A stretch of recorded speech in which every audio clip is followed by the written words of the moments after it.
CPC में आप लोगों को क्या पढ़ना है, पहले कंटेंट के हिसाब से देख लीजिए क्या क्या धाराएं हैं ऊपरी तौर पर, ठीक है, क्योंकि कुछ सेक्शंस में अंदर की बातों को छोड़ दिया जाए तो उसके अलावा ऊपर से ही ज़्यादातर प्रश्न पूछते हैं। अगर सीक्वेंस समझ रहे हैं तो आपको समस्या नहीं होगी, ठीक। सेक्शन 2 में डेफिनीशंस पढ़नी है तो कौन सी डेफिनीशंस हैं वो भी नेक्स्ट टाइम अभी आपका हो जाएगा, ठीक। उसके अलावा सेक्शन नंबर के अकॉर्डिंग आपको क्या जानना है।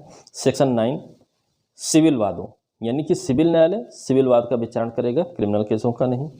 10 रेस जुडिस, यानी कि दो विचाराधीन न्याय हैं तो उनके बीच रेस जुडिस आप लिख लीजिए। रेस जुडिस जो पहले संस्थित है वो कंटिन्यू रहेगा, दूसरे वाले को रोक दिया जाएगा। 11 रेस जुडिकेटा, यानी कि फाइनल हो चुका है तो उसके बाद कौन से नियम हैं, अंदर की बातें अभी हम पढ़ेंगे, ठीक है। 15 वाद संस्थित करने का स्थान कहाँ होगा, मिनिमम कोर्ट होगा, ठीक है, जो लोएस्ट कोर्ट होगा वहाँ पर हम संस्थित करेंगे जिसकी अधिकारिता में होगा, ठीक। 16, 17, 18, 19, 20 इनसे रिलेटेड जो बातें हैं ये सीधी सी बात है, स्थावर संपत्ति जहाँ पर है या वाद हेतु जहाँ पर उत्पन्न हुआ है उस न्यायालय में हम वाद दाखिल करेंगे, उससे संबंधित बातें लिखी हैं। जैसे 16 में जहाँ विषय वस्तु स्थित है वहाँ पर, 17 में कि विभिन्न न्यायालय हैं, ठीक है, तो कहीं पर भी कर सकते हैं। 18 में सीमाएँ अनिश्चित हैं तो जिसमें भी आप ले जाइए उसको सेटिस्फाई कर दीजिए कि आपके यहाँ दाखिल किया जा सकता है, आपकी अधिकारिता है, वो सुनवाई करेगा, ठीक है। 19 में दोष से संबंधित बात है तो दोष में आप जहाँ दोष उत्पन्न हुआ है वहाँ भी और जहाँ प्रतिवादी है वहाँ पर भी कर सकते हैं। 20 में भी इसी तरीके से बात है, ठीक है। अधिकारिता के बारे में आक्षेप करना है 21, ठीक है, कि इनकी अधिकारिता है कि नहीं है, फर्स्ट टाइम ही आपको आक्षेप कर सकते हैं, ठीक। और 24 में किसी भी वाद का अंतरण और प्रत्याहरण के न्यायालय की साधारण शक्तियाँ दी हुई हैं। 25 में सुप्रीम कोर्ट की शक्ति दी गई है, विशेष वहाँ पर कंडीशन मिलेगी, ठीक है। 26 वाद संस्थित करिए। 27 प्रतिवादियों को समन जारी करिए, ठीक है। 28 समन की तामील करिए। 29 विदेशों में तामील करिए। समन तामील हो गया, साक्षी को समन कीजिए 31 में, और 32 में अगर वो नहीं बात मानता है, नहीं आता है तो व्यतिक्रम के लिए उसको दंड दिया जाएगा, ठीक है। आ गया, साक्षी आ गए, पार्टी आ गई, सुनवाई हो गई, सब कुछ हो गया। अब 33 निर्णय और डिक्री, ठीक है।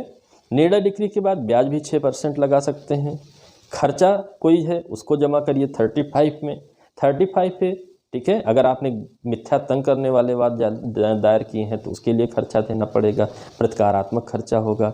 विलंब के लिए आप विलंब कर रहे हैं केस में, उसके लिए भी खर्चा 35B में देना होगा, ठीक है, इतना बात। फिर 38 निष्पादन कौन करेगा, कौन सा न्यायालय डिक्री का एग्जीक्यूशन करेगा।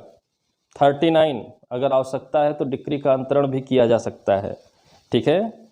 45 भारत के बाहर एग्जीक्यूशन ऑफ डिक्री, ठीक है। 46 प्रीसेप्ट्स आज्ञा पत्र। 49 ट्रांसफरी, इसके क्या जो है राइट्स होंगे, क्या होगा क्या नहीं उसके बारे में। 50 ठीक है लीगल रिप्रेजेंटेटिव, ठीक। पावर्स ऑफ एग्जीक्यूशन कोर्ट क्या है 51, ठीक है। 55 अरेस्ट एंड डिटेंशन। 57 जीवन निर्वाह भत्ता सब्सटेंस अलाउंसेस, ठीक है। इसके बाद 75 सीधा सेक्शन नंबर के अकॉर्डिंग यही आते हैं। 75 commission. 77 request of letter of request letter. 79 against to government, अगर कोई वाद लाना है तो क्या नियमावली होगी। 80 सूचना देनी होगी, नोटिस देनी होगी, ठीक है। किनको छूट मिली हुई है सेक्शन नंबर नहीं पूछता है, अंदर की बात पूछेगा, ठीक है, इन सबको जाने दीजिए। 84 क्या विदेशी राज्य भी वाद ला सकते हैं, टर्म एंड कंडीशन। 86 विदेशी राज्यों राजदूतों के विरुद्ध वाद। 88 मोस्ट इम्पॉर्टेंट इंटरप्लीडर स्वीट, अंतराभिवाची वाद क्या होता है। 89 ADR है, अल्टरनेटिव डिस्प्यूट रिजोल्यूशन है, न्यायालय के बाहर निपटारा किया जाना, ठीक है। 90 न्यायालय की राय, ठीक। पब्लिक न्यूसेंस से रिलेटेड जो हैं 91 में, ठीक। पब्लिक चैरिटीज से 92 में, ठीक। 93 छोड़ दीजिए, 94 भी डायरेक्टली इसके हिसाब से नहीं पूछेगा। 96 फर्स्ट अपील, ठीक है। 100 सेकेंड अपील, 106 कौन से न्यायालय अपील सुनेंगे, ठीक है। 107 अपीलेट कोर्ट की पावर्स क्या होंगी। 109 सुप्रीम कोर्ट में अपील कब की जा सकती है। फिर इसके बाद 113, 14, 15 ये तीनों साथ साथ जानना है। रेफरेंस, रिव्यू, रिवीजन, ठीक है। रेफरेंस में हाई कोर्ट लिखा है, रिव्यू रिवीजन अंदर पढ़ने के बाद पता चलेगा, ठीक है। फिर सीधे तौर पे 132 से थोड़ा सा पूछ लेता है कभी कभी, स्त्रियों को भी, कुछ स्त्रियों को भी, ठीक है, छूट दी जा सकती है पर्सनल अपीयरेंस से। 137 केवल धारा के रूप में, अधीनस्थ न्यायालय की भाषा। 141 यहाँ अंदर की बात, प्रकीर्ण कार्यवाहियाँ, मिसलीनियस प्रोसीडिंग्स करने की पावर कहाँ पर है, 141 में है, ठीक। 144 रेस्टिट्यूशन, लगातार आता है क्वेश्चन, ठीक है, एक को हटा के दूसरे को स्थापित किया जाना। 148A हर साल आएगा, कैवियट, कितनी लिमिट है, कहाँ दायर होगा, कब दायर होगा, विद टर्म एंड कंडीशन पूछेगा। 151 हमेशा आएगा, इनहेरेंट पावर, कोर्ट लिखा है, ठीक है, एनी कोर्ट। 152 अगर कोई आपको अमेंडमेंट करना है, किसमें, जजमेंट में, डिक्री में, ऑर्डर में, 152 में पावर बताई गई है और टर्म कंडीशन बताई गई है, ठीक है। अपील को समरली डिसमिस करना 153A, विचारण खुले न्यायालय में होगा 153B। ख़त्म, सेक्शंस ख़त्म। इसके बाहर आप बताइए, अगर डेफिनीशन क्लाज आपका सेक्शन 2 छोड़ दिया जाए सामान्य तौर पे, तो क्या प्रश्न आता है। सेक्शन नंबर हेडलाइन के हिसाब से अगर मान लीजिए कि इस पार्ट में जो क्वेश्चन आ रहे हैं, तो 10 में से 6 क्वेश्चन, मिनिमम 6 क्वेश्चन, जितना बोला हूँ उतने में से ही आता है, ठीक। फिर 4 क्वेश्चन अंदर की बातों से आते हैं। 6 पहले मेंटेन करिए, 4 अपने आप मेंटेन हो जाएगा। लेकिन 6 नहीं मेंटेन है तो 4 मेंटेन करके भी क्या करेंगे, ठीक है। आप मिला करके कभी कभी पेपर मिला के देख लीजिए इतने से कितना क्वेश्चन आया हुआ है, ठीक। बस इसको एक एक बातों के साथ खाली अप टू डेट करना है और कुछ भी नहीं करना है, ठीक है। और आर्डर रूल से क्या आएगा, आर्डर रूल में कौन कौन से नंबर इम्पॉर्टेंट हैं।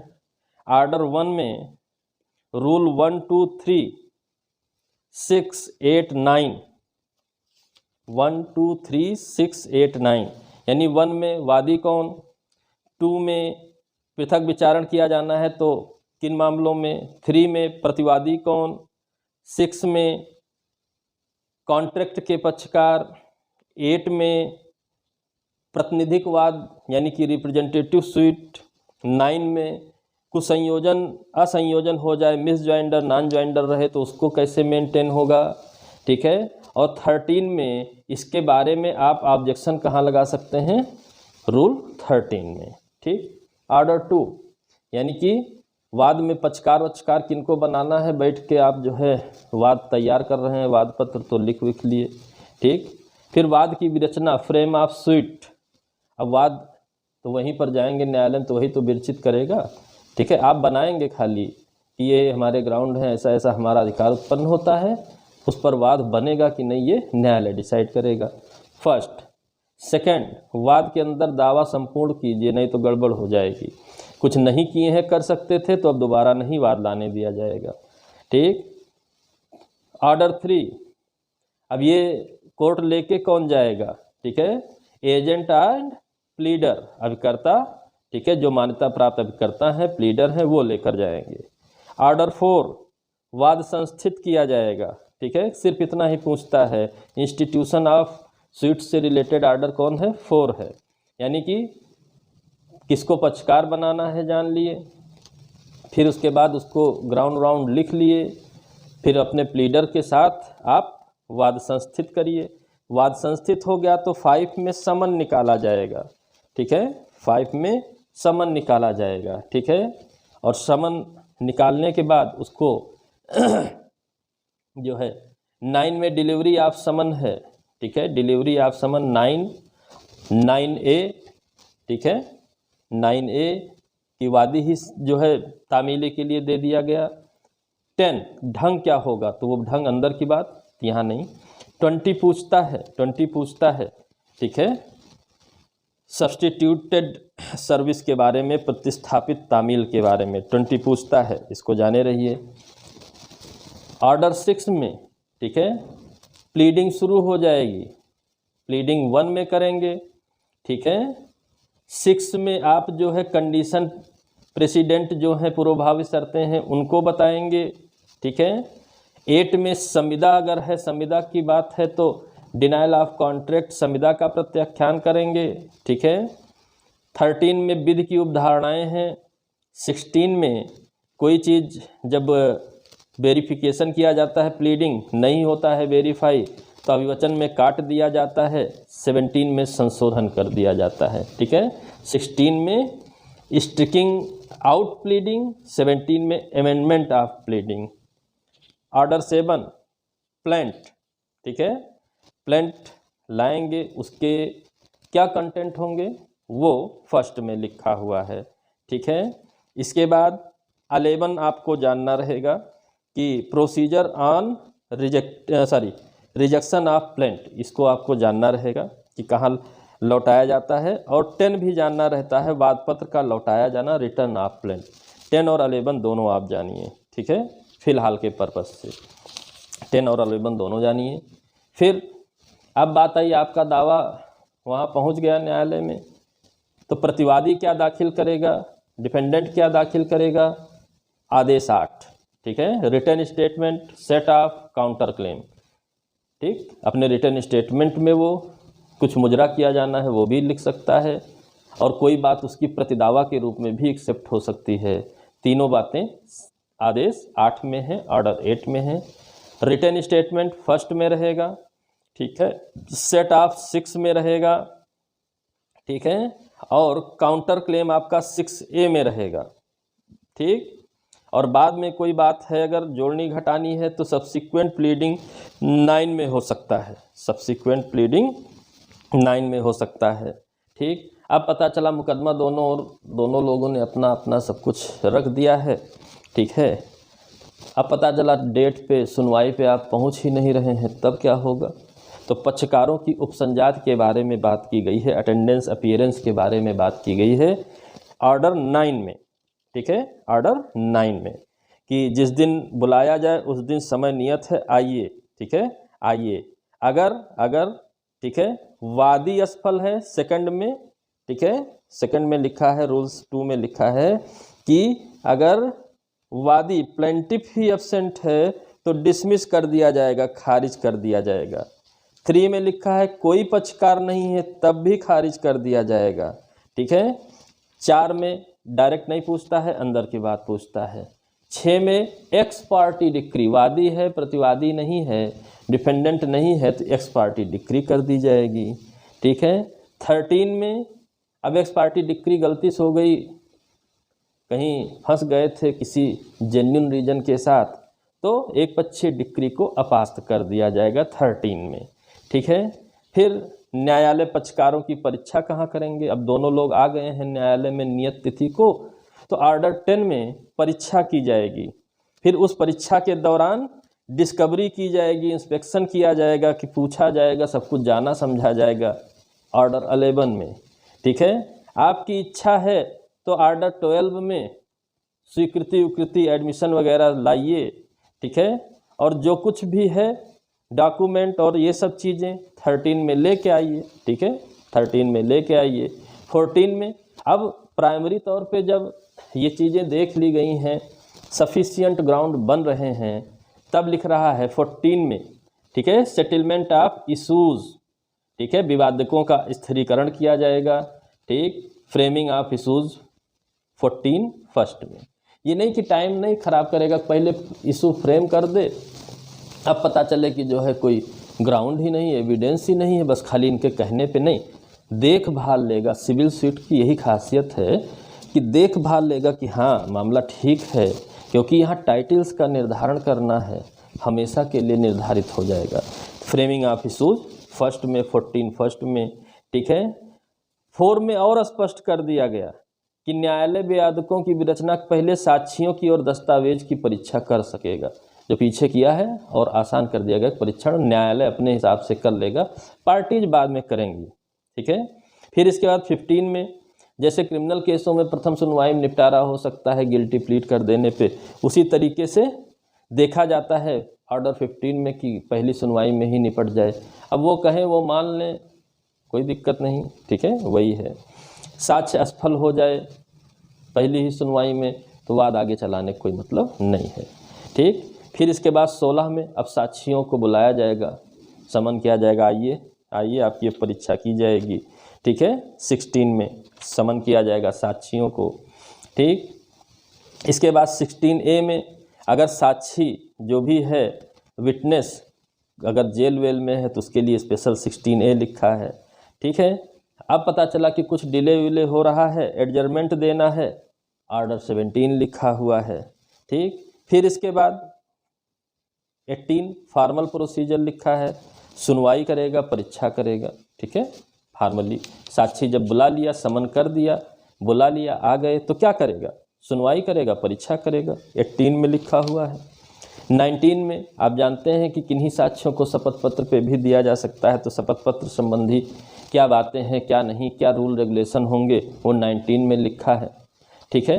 अब सब काम हो गया, परीक्षण वरीक्षण हो गई, मूल्यांकन कर लिया न्यायालय ने। 20 में जजमेंट एंड डिक्री, ठीक है, जजमेंट एंड डिक्री। और इसमें जैसे कुछ आपके जैसे 13 और 14, रूल नंबर 13, रूल नंबर 14, 12 भी कर सकते हैं, 12, 12A, 13, 14। कभी कभी इनकी संभावना बनती है कि हेडलाइन पूछ लें कि हकसुफा के वाद में डिक्री कहाँ होगी, प्रशासनिक वाद में डिक्री कहाँ होती है, ठीक है, अंतःकालीन लाभों के लिए मीन्स प्रॉफिट के लिए डिक्री कहाँ होती है, इस तरीके से, ठीक। और कुछ खर्चा वर्चा जमा करना पड़ता है, 20 का में लिखा हुआ है, वाद खर्च देना पड़ता है, दावे के हिसाब से डिसाइड होता है, ठीक। अब डिक्री उक्री हो गई, खर्चा वर्चा सब जमा हो गया है, क्या करेंगे, अब डिक्री का निष्पादन किया जाए। सबसे लंबा ऑर्डर रूल आपका यही है, ऑर्डर 21, ठीक है, ऑर्डर 21, 106 रूल्स हैं, ठीक है, execution of decree and order, ठीक। अब यहाँ पर तमाम बातों के साथ साथ एक दो बातें स्पेशल हैं, हेडलाइन पूछता है, ठीक है। हाई कोर्ट भी निष्पादन डिक्रियों का कर सकता है, ठीक है, 9 के तहत, रूल 9 के तहत, ठीक। निष्पादन का आवेदन एप्लीकेशन फॉर एग्जीक्यूशन 10 में होता है, मौखिक लिखित दोनों तरीके से 11 में, ठीक है। इसके बाद जो नेक्स्ट है आपका हेडलाइन के रूप में, ठीक है, क्रॉस डिक्रीज में जो एग्जीक्यूशन है 18 में है, 18 में है। क्रॉस डिक्री जब प्रतिदावा है तो क्रॉस डिक्री भी हो सकती है 18 में, ठीक। धन के संदाय की डिक्री के लिए 30, जीवन निर्वाह भत्ता से संबंधित 39, ठीक है, 39। 46A बहुत इंपॉर्टेंट है, रूल नंबर 46A बहुत इंपॉर्टेंट है, नोटिस टू गार्निसी। गार्निसी कौन होता है, लगभग हर साल आपका पूछा जाता है, अभी देखते हैं, ठीक है। फिर है तमाम चीज़ें हैं, पढ़ पाइए तो पढ़िए, नहीं तो कोई मतलब नहीं है सामान्य तौर पे, ठीक है। 106 रूल्स हैं, कोई मतलब नहीं है, 106 कभी याद नहीं होंगे आपको, ठीक। बस आवश्यकता अनुसार एक आध बार कभी कभार पढ़ लिया करिए। डिक्रियों का निष्पादन ही है इसमें, और तो कुछ है नहीं। ऑर्डर 22 से सामान्य तौर पे नहीं पूछा जाता है। ऑर्डर 23 पूछ सकता है, withdrawal and adjustment of seat, जैसे कंपाउंडेबल ऑफेंस होते हैं, ठीक, वैसे ही यहाँ पर भी है, वादों का प्रत्याहरण किया जाना, समायोजन किया जाना, समझौता होना, तो कंप्रोमाइज ऑफ सीट 3rd में है, ठीक है। किसी पार्ट को आप त्यागना चाहते हैं, 1st में है, ठीक। 24 से भी नहीं पूछता है, 25 से भी नहीं पूछता है, 26 से पूछता है कमीशन के बारे में, ठीक है। कमीशन से रिलेटेड ऑर्डर कौन सा है, 26 है, ठीक। बाकी अंदर की बात कुछ पूछेगा, यहाँ से कोई मतलब नहीं है, ठीक है। और 27 में कभी एक बार दो बार पूछा है कि सरकार द्वारा या उसके विरुद्ध हो, या कोई लोक अधिकारी हो उसके द्वारा या उसके विरुद्ध हो, से रिलेटेड कौन सा ऑर्डर है, 27 है। बाकी अंदर से कोई बात नहीं पूछता है, ठीक है। और ये सब भी छूट जाता है 27A, 28, 29, 30, इन सब में किसी से कोई प्रश्न नहीं आता है। 32 से आता है, ठीक है, 32 से आता है, क्योंकि यहाँ पर माइनर और अनसाउंड माइंड ऐसे लोगों के बारे में बात की गई है स्पेशल। तो फर्स्ट भी आता है रूल 1, ठीक है, कि माइनर के मामले में नेक्स्ट फ्रेंड द्वारा लाया जा सकता है वाद, ठीक है, वाद लाएगा। और अगर माइनर के विरुद्ध आता है तो 3 में उसका आंसर मिलेगा, ठीक है, गार्जियन फॉर द सुइट, जो कि कोर्ट द्वारा अपॉइंट होता है। 1 और 3 आता है और 9 आता है। 9 में अंदर की बात, ग्राउंड्स क्या हैं इन लोगों को हटाने के अगर कुछ गड़बड़ कर रहे हैं, ठीक है। इसके बाद इंडिजेंट पर्सन से, निर्धन व्यक्ति से 33 रिलेटेड है, ठीक है। 33 का फर्स्ट कई बार पूछा है कि निर्धन व्यक्तिवाद कहाँ संस्थित कर सकते हैं, तो ऑर्डर 33 रूल 1 में संस्थित कर सकते हैं, ठीक है। इसके बाद 18 में लिखा है, ठीक है, यहाँ पर फ्री लीगल एड की बात कही गई है सेंट्रल गवर्नमेंट द्वारा, तो डायरेक्टली हेडलाइन प्रश्न बनता है, अंदर से नहीं। 18, ठीक है। इसके बाद बंधक संबंधी जो आपके मॉर्टगेज हैं उनसे संबंधित कहाँ, 34 में, ठीक। इंटरप्लीडर स्वीट कहाँ, 35 में, ठीक है। समरी प्रोसीजर कहाँ पर है, CPC में 37 में, ठीक। और निर्णय के पूर्व अगर कोई गड़बड़ हो रही है, भाग रहा है, संपत्ति बेच रहा है या कुछ ऐसी बातें हो रही हैं, ठीक है, जो भी गारंटी मांगी है गई है देने में असफल है, ये सब बातें, यानी कि निर्णय के पहले गिरफ्तारी और कुर्की से रिलेटेड कौन सा है, arrest and attachment before judgement 38, ठीक। Temporary injection and introductory orders जो हैं, अंतर्वर्ती आदेश जो हैं 39 में है, ठीक है। रिसीवर 40 का 5th क्लास, ठीक है, 5th रूल, कलेक्टर का रिसीवर बनाया जाना, ये पूछता है। 41 में अपील, फर्स्ट अपील पूछता है, ठीक है, इसको आप जाने रहिएगा, ठीक, अंदर की बातें ही पूछता है, ठीक है। इसी 41 में 23 पूछता है, remand of case by appellate court, ठीक है, remand of case by appellate court rule 23 याद रखे रहिएगा, ठीक है, 23। और 27 पूछता है एक्स्ट्रा एविडेंस लेने के बारे में, ठीक है, और अपीलेट कोर्ट की पावर्स 33 में है। सिंपल 3 रूल्स को पूछता है, ठीक। और अपीली डिक्रियों की अपीलें यानी कि सेकंड अपील 42 में है, ठीक है। आदेशों की अपील 43, इसके फर्स्ट में कौन कौन से आदेशों की होती है, अंदर की पूरी बात पूछा जाता है, ठीक। और इसके साथ सुप्रीम कोर्ट में अपील 45, ठीक, रेफरेंस 46, रिव्यू 47, ठीक है। बाकी कुछ नहीं पूछता है। यही इतनी CPC है जिससे आपके 99% क्वेश्चन आते हैं, ठीक है। इनमें इन चीज़ों को जो मार्क किए हैं कुछ बातों के साथ, जैसे 1-2 सेक्शन में ज़्यादा बातें, जैसे सेक्शन 2 मार्क भी नहीं किए हैं, लेकिन 2 में कौन कौन से जो है सब सेक्शन है जिनकी डेफिनीशंस आती हैं वो पूछता है, ठीक। किन्हीं जो भी धाराएं हैं जिनको आपने मार्क किया हार्डर रूल हैं, किन्हीं में भी 1-2 जगहों पर छोड़ दिया जाए तो सब जगह 1-2 बातें ही हैं, उससे ज़्यादा नहीं है। तो अगर इतनी बात को आप समरी कहीं कलेक्ट करके रखते हैं, चाहे कंटेंट में कलेक्ट करके रखते हैं या कॉपी बनाकर मेरे जैसे रखते हैं, तो आप देखेंगे कि आपका 95% प्लस, 99 ना कहिए तो 95% क्वेश्चन आपके हमेशा मेंटेन रहते हैं, ठीक। मुझे पढ़ने में जो है आधे घंटे लगे हैं, तो आप सोचिए कि आपको दोहराने में तो मुश्किल से 10 मिनट लगेंगे। तो अगर CPC आप 10 मिनट में दोहरा रहे हैं, एक प्रक्रिया दिमाग में बनी हुई है, कोई समस्या नहीं है, कोई समस्या नहीं है, ठीक है। ये बात क्लियर है इतनी बार।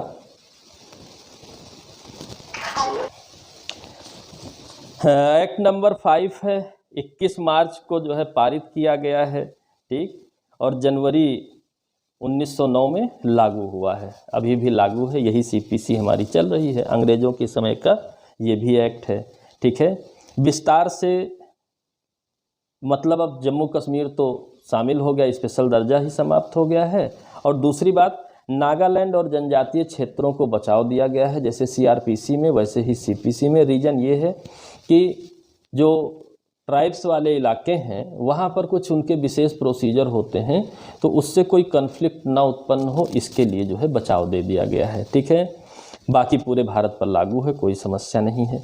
ठीक, सेक्शन 2 मोस्ट इम्पॉर्टेंट है, क्वेश्चन आने ही आने हैं। ठीक, पहली बार डिक्री से आता है। ठीक है, डिक्री क्या होता है? तो डिक्री में सीधा जानिए, formal expression of and adjudication which so far as regards the court expressing. ठीक, न्याय निर्णय की प्रारूपिक अभिव्यक्ति। डिक्री और जजमेंट, देखिए समस्या क्या रहेगी, डिक्री और जजमेंट। डिक्री और जजमेंट में कोई कंफ्यूजन नहीं होना चाहिए। डिक्री फॉर्मल होती है, फॉर्मल मतलब अंतिम हिस्सा उस जजमेंट का, समरी कह लीजिए, फॉर्मल कह लीजिए, जैसा भी आपको समझ में आए वैसा कह लीजिए कि वो होती है, और अंतिम जो सारांश लिखा है उसी के आधार पे पूरा जजमेंट हमको समझ में आ जाता है। ठीक है, पूरा जजमेंट समझ में आ जाता है। पहली यह बात जानिए, और इसको रिलेट करके जजमेंट से जानिए कि जजमेंट क्या होता है। सबसेक्शन 9 में लिखा है ग्राउंड्स ऑफ ए डिक्री और ऑर्डर, यानी कि जो ये समरी बनी है उसके ग्राउंड किन किन ग्राउंड्स पर विचार करते हुए ये हमने कहा है। ठीक है, वो सभी बातें जजमेंट में होती हैं। बस ये कन्फ्यूजन अगर आपको नहीं है, कभी भी गड़बड़ नहीं होगी। ठीक, दूसरी बात, ठीक है, जो भी फैक्ट इन इशूज़ हैं, विवादग्रस्त विषय हैं, उन पर अंतिम निर्धारण होना चाहिए। ठीक, फैक्ट इन इशूज़ के कई हेड्स हो सकते हैं, जिस भी हेड का मामला है उस पर फाइनल होना चाहिए, वही डिक्री का स्वरूप होगा। अदरवाइज वो कोई आर्डर हो सकता है लेकिन डिक्री नहीं हो सकता है। ठीक, फाइनल विवादग्रस्त विषयों के संबंध में पक्षकारों के अधिकारों का निश्चायक रूप से अवधारण करता हो, यानी कि फाइनल रूप से जो होगी बात वो डिक्री की कैटेगरी में आएगा। बीच में कोई राहत दे रहे हैं वो आर्डर की कैटेगरी में आएगा। ठीक है, प्रारंभिक अंतिम दो तरीके की हो सकती है, तो मैंने बताया कई हेड्स होते हैं। ठीक है, अंतिम का मतलब होता है सभी हेड्स का निस्तारण कर दिया जाना। प्रारंभिक का मतलब होता है कि प्राइमा फेसी उन पर कुछ डिक्री के रूप में आदेश दे दिए जाते हैं, निर्धारित कर दिए जाते हैं, और अदर बातों को निर्धारित करने के पहले कुछ बातों को निर्धारित जो किया गया है माना जाएगा। बाकी अंतिम रूप में तब आएगी जब सभी बातों का मिला जुला करके निस्तारण कर दिया जाएगा। ठीक है, तो प्राइमरी और फाइनल यही होता है। ठीक है, इसमें क्या है, क्या क्या आ सकता है, स्पेशली पूछा हुआ है कि क्या क्या आ सकता है। ठीक है, कि डिक्री में कंटेंट वाइज एग्जाम्पल की तरीके से जानिए, वादपत्र का नामंजूर किया जाना। ठीक है, यह समझा जाएगा कि इसके अंतर्गत वादपत्र का नामंजूर किया जाना।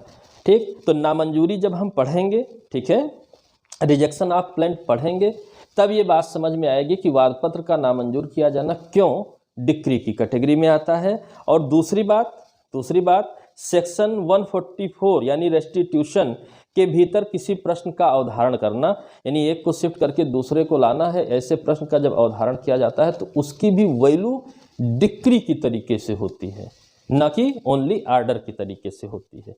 किंतु इसके अंतर्गत क्या नहीं आएगा, ऐसी बातें, ठीक है, बातें कह रहा हूं मैं जानबूझकर कि इन्होंने लिखा है न्याय निर्णय, लेकिन मैं कह रहा हूं ऐसी बातें जिनकी अपील, यानी कि कोई बात न्यायालय द्वारा कही गई है, उसके लिए आप लगता है कि न्यायालय ने गलत किया है, उसकी अपील डिक्री की भांति नहीं, आदेश की अपील की भांति करना है, तो आपको पता चलेगा। यानी कि आर्डर 43 में जितनी बातें लिखी हुई हैं, आर्डर 43 क्या है, अपील ऑफ ऑर्डर्स, आर्डर की अपीलों के बारे में है।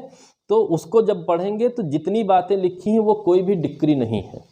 ठीक है, आर्डर 43 में जितने भी कंटेंट लिखे हैं वो कोई भी डिक्री नहीं है, वो डिक्री नहीं होंगे। व्यतिक्रम के लिए खारिज करने का, यानी कि सामान्य तौर पर लिखा गया है कि वाद खारिज हो गया, वो डिक्री की कैटेगरी में आता है, रिजेक्शन ऑफ प्लेंट। लेकिन किसी डिसमिसल हो रही है वाद में, फॉल्ट के कारण, गलती के कारण, वो ऑर्डर होगा, डिक्री की कैटेगरी में नहीं जाएगा। ठीक है, नहीं जाएगा।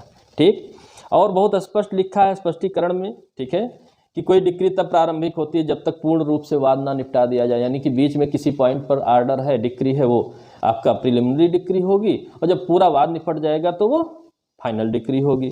ठीक है, भागता प्रारंभिक, भागता अंतिम भी हो सकती है। प्रारंभ में कुछ बात उस जो है हेड पर किसी बात का निर्धारण कर दिया गया, कुछ बातें बची हैं तो पार्ट वाइज हो गया, भागता प्रारंभिक हो गई और भागता जब अंतिम में फाइनली डिसाइड करेंगे तो अंतिम हो जाएगी। क्लियर है? क्लियर है? कोई कंफ्यूजन तो नहीं रहेगा? हाँ ठीक। थ्री में डिक्रीदार, ठीक है, डिक्री होल्डर, इन फेवर केवल याद रखिए, who is decree holder, decree holder जिसके फेवर में हो। अब यहाँ एक मजेदार क्वेश्चन आता है, ठीक है, क्या आता है, क्या प्रतिवादी भी डिक्री होल्डर? अरे क्यों नहीं हो सकता है, जिसके फेवर में हो, दोनों पक्षकार में से कोई भी हो सकता है ना, कोई भी पक्षकार डिक्री होल्डर हो सकता है। फिर सीधे आइए 8 में, सॉरी 8 भी नहीं जरूरत है, 8 बस ऐसे ही जान लीजिए कि पूछ ले कभी, ठीक है। तो 2(8) में लिखा है न्यायाधीश जज, ठीक है, आर्बिट्रेटर जज नहीं होता, ये बात आप जानते हैं। 9 जजमेंट की बात करता है, ग्राउंड्स ऑफ ए डिक्री, यानी जितने काम हुए हैं वाद में सब कुछ स्टेप बाय स्टेप लिखा जाता है, जो ये लेख है, पोथा है, वो जजमेंट होता है और फाइनल जो लिखा हुआ है वो डिक्री होता है। 10 जजमेंट डिबेटर, जिसके विरुद्ध, चाहे वादी के विरुद्ध डिक्री हो चाहे प्रतिवादी के विरुद्ध हो। 11 मोस्ट इंपॉर्टेंट, ठीक है, हमेशा पूछा जाता है, लीगल रिप्रेजेंटेटिव कौन है? वही होगा जो वादी के मृत्यु के पश्चात उत्तराधिकार या किसी भी रूप में जो भी सब्जेक्ट मैटर है उसके संबंध में इंटरेस्ट उसको शिफ्ट हो जाएगा, वही होगा लीगल रिप्रेजेंटेटिव। 12 अंतःकालीन लाभ मीन्स प्रॉफिट, आपकी संपत्ति है, जब से हित वेस्ट है तब से लाभ का हकदार भी आप ही हैं, बीच में वो संपत्ति इल्लीगल तरीके से किसी अदर के पोजीशन में है और उस दौरान जो भी वो लाभ प्राप्त कर रहा है वो लाभ आपका था, वो प्राप्त कर रहा है और उसका पोजीशन भी इल्लीगल है, तो उस ड्यूरेशन का जो लाभ होता है वही मीन्स प्रॉफिट होता है, ठीक है, मीन्स प्रॉफिट होता है। इसके अलावा कुछ नहीं जानना है, यानी कि आप हकदार हो, ठीक है, और दोषपूर्ण तरीके से सदोष अभिलाभ कोई रांगफुल गेन कोई कर रहा है आपकी प्रॉपर्टी से, वो आपका हिस्सा है, दैट कॉल्स मीन्स प्रॉफिट, ठीक है।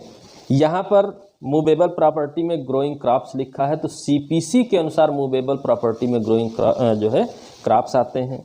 14 आर्डर क्या है? जो आपने निश्चय किया है, formal expression of any decision, यानी जो डिसीजन लिया गया है उसका फॉर्मल एक्सप्रेशन जो होता है वो आर्डर, यानी सबसे अंतिम हिस्से में कि ये इनको हटा के इनको दे दिया जाए। ऊपर लिखा है कि इन आधारों पर इनके टाइटल को स्वीकार किया जाता है और इनको हटाया जाए, फिर नीचे लिखा जाता है, आदेशित किया जाता है, ये इनको हटा के इनको दे दिया जाए, जो भी कहा जाए, तो अंतिम लाइन जो होता है, जो रिलीज किया जाता है कि ऐसा किया जाए, वही आर्डर होता है, ठीक है, विनिश्चय की प्रारूपिक फॉर्मल एक्सप्रेशन, ठीक है। क्योंकि होता क्या है, ये अपील में काम लगता है, अपील में काम लगता है, तो क्या है अपील में कैसे काम लगेगा वो मैं बताऊंगा, ठीक। 16 पूछ लेता है प्रेस्क्राइब्ड मतलब क्या होता है? जो रूल्स में प्रेस्क्राइब्ड है वही प्रेस्क्राइब्ड का मतलब होता है कि ये जो बातें लिखी हैं रूल में वही होता है, ठीक है। इसके अलावा कुछ नहीं पढ़ना है। 3 यहाँ पर बहुत सिंपल बात जानिए, 3 में बहुत सिंपल बात जानिए कि जिला न्यायालय हाई कोर्ट के अधीनस्थ है, डिस्ट्रिक्ट जो कोर्ट है आपका हाई कोर्ट के अधीनस्थ है, ठीक है, और उससे नीचे के हर एक सिविल न्यायालय और लघुवाद न्यायालय जो भी हों, ठीक है, हाई कोर्ट और डिस्ट्रिक्ट कोर्ट दोनों के अधीनस्थ होते हैं, ठीक है। यानी कि डिस्ट्रिक्ट कोर्ट के लिए क्या है, सीधा सीधा हाई कोर्ट के अधीनस्थ, बाकी सभी न्यायालय हाई कोर्ट और डिस्ट्रिक्ट कोर्ट दोनों के अधीनस्थ हैं, ठीक है। 4 नहीं जानना है, 4 आप सेविंग क्लास जानते हैं, वही लिखी है बात यहाँ पर। 5 नहीं जानना है। 6 धन संबंधी अधिकारिता, ठीक है, धन संबंधी क्या होता है, ठीक है, बस केवल हेडलाइन जानिए, कोई लिमिट दी होगी कि कितनी लिमिट तक आप देख सकते हैं, वही धन संबंधी अधिकारिता होती है, हाई कोर्ट डिसाइड करता है, ठीक है, कौन कौन कितना कितना कैसे देखेगा, ठीक। उसके बाद आपको सब चीज़ छोड़ना है, सीधे 9 में आना है, और 9 में जानना क्या है, सिविल कोर्ट सिविल सूट्स का विचारण करेंगे, ठीक है, सिविल कोर्ट सिविल सूट्स का विचारण करेंगे, ठीक। इसके अलावा कुछ भी विचारण नहीं करेंगे, ठीक है, इसके अलावा कुछ भी विचारण नहीं करेंगे, तो इस बात को आप जाने रहिएगा, कि क्या है। ठीक, civil nature of civil suit के लिए आपका एक्सप्लेनेशन दिया हुआ है। संपत्ति संबंधी वाद हो, ठीक है, धन संबंधी वाद हो, पद संबंधी वाद हो, ठीक है, धार्मिक कृत्यों से संबंधित वाद हो, ठीक है, ये सब वाद सिविल नेचर के होते हैं, स्पष्टीकरण दिया हुआ है। ठीक है, तो ये चारों याद रखिए। और इसके अलावा लिस्ट है तो लिस्ट वो आपको बाद में मिल जाएगी, क्या है क्या नहीं है, कि कौन होते हैं कौन नहीं होते हैं। ठीक है, इसके बाद है वाद का रोक दिया जाना। और एक चीज़ पहले भी जान लीजिए कि अगर सिविल और क्रिमिनल नेचर में अगर डिफरेंस करना हो तो ऐसे मामले जिनमें तत्काल कुछ फाइनल आना जरूरी हो कि हाँ निर्धारण हो जाए तत्काल, अन्यथा दिक्कत हो जाएगी, वो सब क्रिमिनल नेचर के होते हैं। और जहाँ परमानेंट सेटलमेंट की बात होती है, जो पद संबंधी हो, धन संबंधी हो, धार्मिक कृत्यों संबंधी हो, ठीक है, वो सिविल नेचर के होते हैं। सिंपल डिफरेंस है, उसी के आधार पे कैसा भी विकल्प बनाया जाए आपको जो है आंसर मिल जाएगा। कहीं पर भी लगे कि तत्काल अगर निर्णय नहीं हुआ तो मामला डिस्प्यूट बढ़ सकता है, वो सब क्रिमिनल नेचर के होते हैं। ठीक है, 10वां है वाद का रोक दिया जाना, सेक्शन 10। ठीक है, यहाँ पर सारी बात कॉमन है, 10-11 में सारी बात कॉमन है। सेम पक्षकार सेम फैक्ट, दो बातें आप बिल्कुल से याद रखिए। ठीक, 10 कहता है रेस जुडिस की बात, कि एक साथ किसी दो वही पक्षकार हैं और दोनों के बीच वही फैक्ट ऑफ इशू हैं, लेकिन मामला दो न्यायालय में जा चुका है। ठीक है, तो बाद वाले न्यायालय में मामले को रोक दिया जाएगा और जो सक्षम अधिकारिता का पहला न्यायालय है वो उसका विचारण करता रहेगा। ठीक है, रेस जूडिस कहा जाता है, बस इस शब्द पे याद रखिएगा, रेस जूडिस कहा जाता है। ठीक है, इसके बाद इसका जो एक्सप्लेनेशन है कभी कभार पूछा हुआ है, ठीक है, कि अगर विदेशी न्यायालय में है, ठीक है, तो भारत को रोक नहीं है, भारत कर सकता है। भारत के दो न्यायालयों के बीच दाखिल हो गया है तो प्रथम वाला न्यायालय करेगा, लेकिन विदेशी न्यायालय में दाखिल हो, भारत में भी दाखिल होता तो भारत में भले बाद में दाखिल हुआ हो विचारण कर सकता है, कोई समस्या नहीं है। ठीक है, 11 रेस जुडिकेटा है, यानी कि एक बार निर्धारण हो चुका है तो अब दोबारा नया वाद नहीं लाया जाएगा, नया ट्रायल नहीं किया जाएगा। ठीक है, और बस चाहे डायरेक्टली हो चाहे समरली हो, ठीक है, कैसा भी हो, अगर विवाद है उन्हीं पक्षकारों के बीच, उन्हीं फैक्ट्स के बीच, तो दोबारा नहीं आएगा। ठीक है, बस इतनी ही बात जानना है। ठीक, और एक चीज़ ये जाने रहिए कि अंतिम रूप से विचारण हो चुका हो, अंतिम रूप से विचारण हो चुका होना चाहिए, तभी रेस जुडिकेटा का नियम लागू होता है। ठीक है, इसका एक्सप्लेनेशन 1 कहता है कि यही पूर्व ही विनिश्चित हो चुका हो, ठीक है, रेस जुडिकेटा लागू हो जाएगा। एक्सप्लेनेशन 4 इंपॉर्टेंट है, कॉन्स्ट्रक्टिव रेस जुडिकेटा पूछता है, ठीक है, कि अन्वयिक प्रांग न्याय का सिद्धांत क्या होता है। ठीक है, अन्वयिक प्रांग न्याय का सिद्धांत क्या हो सकता है, तो इसके लिए कॉन्स्ट्रक्टिव के लिए ये है कि प्रीवियस सीट जो आपका है, पहले जो आपने पूर्ववर्ती वाद लाया है उसमें जो वाद बिंदु बनाए जा सकते थे लेकिन आपने नहीं बनाया है, उन पर भी रेस जुडिकेटा लागू होता है, इसी को कॉन्स्ट्रक्टिव, ठीक है, रेस जुडिकेटा कहा जाता है। यानी कि आपने आगे जो पढ़ना है अभी कि वाद पूरा होना चाहिए, तो कुछ छोड़ दिए हैं तो उसके लिए भी आप नहीं ला सकते हैं। एक्सप्लेनेशन 4 यही बात कहता है। ठीक है, इसके बाद एक्सप्लेनेशन 6 क्या कहता है, प्रतिनिधिवाद के बारे में, रिप्रेजेंटेटिव सीट के बारे में कहता है, यहाँ पर भी लागू होगा। ठीक है, यहाँ पर भी लागू होगा। ठीक, 7 में बहुत स्पष्ट बात लिखा हुआ है, क्या डिक्री के निष्पादन के लिए भी लागू होगा, बिल्कुल लागू होगा। डिक्री के निष्पादन में भी रेस जुडिकेटा का नियम लागू होता है। ठीक है, रेस जुडिकेटा का नियम लागू होता है। ठीक, एक्सप्लेनेशन 8 और स्पेशल है, क्या है कि अगर मान लीजिए सीमित अधिकारिता वाला न्यायालय है, सुनता है, अंतिम रूप से विनिश्चय कर दिया, ठीक है, अब बाद में उसी आधार पर ये ना आइए कि वो न्यायालय सक्षम नहीं था इसलिए जो है रेस जुडिकेटा का नियम लागू नहीं होगा। ठीक है, उस पर भी नियम लागू होगा, उस पर भी नियम लागू होगा। ठीक है, यह आधार नहीं माना जाएगा पश्चातवर्ती वाद में आपका कि वो सक्षम न्यायालय नहीं था। ठीक है, उस पर भी लागू होगा। ठीक, क्लियर है। ये सेक्शन 11 है, इससे बाहर कोई बात नहीं आता है। ठीक, 12 भी इसी तरीके का जो है 12 में थोड़ा सा लिख लीजिए, काम लगेगा। अगर लिखे हैं तो अच्छी बात है, नहीं लिखे हैं तो वो भी जान लीजिए। अतिरिक्तवाद का version, bar to further suit, ठीक है, अतिरिक्तवाद के वर्जन के बारे में कहा गया है। ये कहाँ कहाँ पर है तो शार्ट में लिख लीजिए, एक्सप्लेन अपने आप कर लीजिएगा। Order two rule two, order two rule two, order 9 rule 9, ठीक है। ऑर्डर टू रूल 2 है, दावे का परित्याग कर दिए हैं, दोबारा नहीं, अतिरिक्तवाद नहीं आएगा, ठीक है। ऑर्डर 9 रूल 9 अनुपस्थिति के कारण खारिज है, नहीं आएगा। ऑर्डर 22 रूल 9, ठीक है, उपशमन हो करके क्या खारिज हुआ है वहाँ पर तो नहीं आएगा। ऑर्डर 23 रूल 1, ठीक है, विड्रा कर लिए हैं तो अतिरिक्तवाद नहीं आएगा, ठीक है। 4 आपके ऑर्डर रूल यहाँ पर पूछे जाते हैं सेक्शन 12 से रिलेट करके। Order 2 rule 2, order 9 rule 9, order 22 rule 9, order 23 rule 1, ठीक है, बहुत सीधा। ठीक, इसके बाद विदेशी न्यायालय के निर्णय के बारे में सेक्शन नहीं जानना है, बस ये जान लीजिए कि रेस जुडिकेटा का नियम तब लागू होगा जब गुणागुण के आधार पर, मेरिट के आधार पर किसी सक्षम न्यायालय द्वारा डिसाइड किया गया हो, अन्यथा लागू नहीं हो, ठीक है, अन्यथा लागू नहीं होगा। ठीक, अंतर्राष्ट्रीय विधि के अनुकूल हो, नैसर्गिक न्याय के विरुद्ध ना हो, कपट द्वारा ना लिया गया हो, ठीक है, ये सब कंडीशंस के साथ, यानी कि जो जेन्युइन बातें हैं कि इस तरीके की मिस्टेक के साथ अगर जजमेंट नहीं है तो प्रांगन्यायिक सिद्धांत विदेशी न्यायालयों के साथ भी होगा, अदरवाइज नहीं होगा, ठीक है। ये एक पार्ट हुआ। स्थान क्या होगा, प्लेस ऑफ सीट का होगा, बहुत सिंपल है, ठीक है। 15 कहता है, ठीक है, कि court of the lowest grade, यानी विधि हमेशा नीचे से ऊपर की ओर चलती है।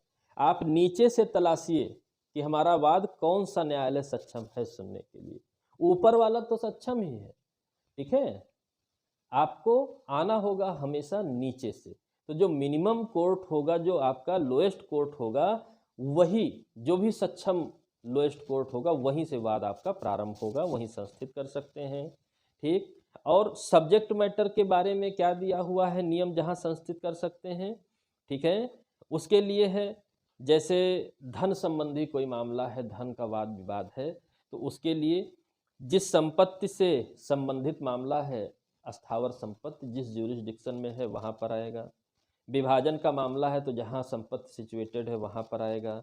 बंधक पुरोबंध विक्रय मोचन का वाद है स्थावर संपत्ति का, तो जहाँ अस्थावर संपत्ति इमूवेबल प्रॉपर्टी है वहीं पर आएगा, ठीक है। उस इमूवेबल प्रॉपर्टी के इंटरेस्ट के लिए है, आपका टाइटल के लिए है, वहीं पर आएगा, ठीक है। इसके किसी दोष के नुकसान के लिए है तो वहीं पर आएगा, ठीक है।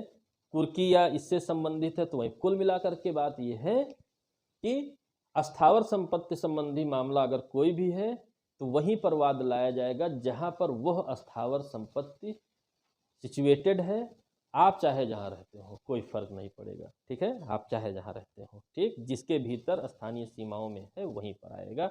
धारा 16 इस बात को कहता है, लेकिन इन्होंने प्रोवाइडेड दैट बताया है, क्या बताया है कि अगर किसी दोष के प्रतिकर की बात हो, किसी व्यक्तिगत मामले में आगे किसी व्यक्ति के दोष के कारण आपको कंपनसेशन की बात हो, तब कौन सा नियम लागू होगा, तब नियम ये लागू होगा कि प्रतिवादी डिफेंडेंट जहां पर भी स्वेच्छा से निवास करता है, कारोबार करता है, लाभ के लिए स्वयं कार्य करता है, वहां संस्थित किया जा सकता है, जहां पर प्रतिवादी है, ठीक है, वहां संस्थित किया जा सकता है, ठीक है। इस बात को याद रखे रहिएगा अगर किसी अनुतोष या प्रतिकर की बात है तो, यानी कि पर्सनल दो लोगों के बीच डिसाइड करना है तब, परंतु प्रोवाइडेड दैट वाला, ठीक है।